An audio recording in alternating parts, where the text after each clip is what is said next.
Here's the best way to describe it. From a baseball fan standpoint, it's one of the coolest, saddest places you could possibly go. And here's why.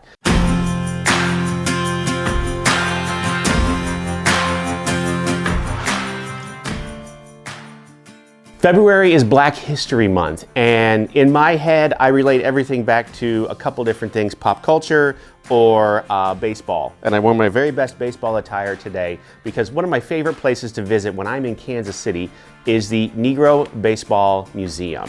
Here's the best way to describe it. From a baseball fan standpoint, it's one of the coolest, saddest places you could possibly go. And here's why. The history of the Negro Baseball League is amazing, and the players that played in that league were unbelievable, and they were characters. They had style, and they played the game a little bit different than everybody else. And when you go there and you see this, and then you watch baseball from that era, you think these guys were playing at a level above.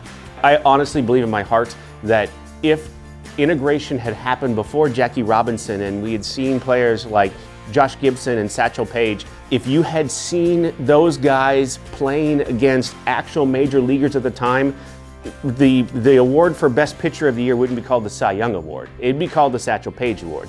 You wouldn't refer to Babe Ruth as the best player of all time. You would say Josh Gibson was the best player of all time. Those guys and how they played and the rich history of the league is something that you need to see to believe. And that's as you're on a contract and you're driving through the Midwest, because I know you crisscross the country all the time. It's an easy stop and along the way.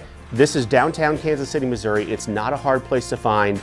It's like a little jazz district. In fact, there's a jazz museum right beside it that's a lot of fun too.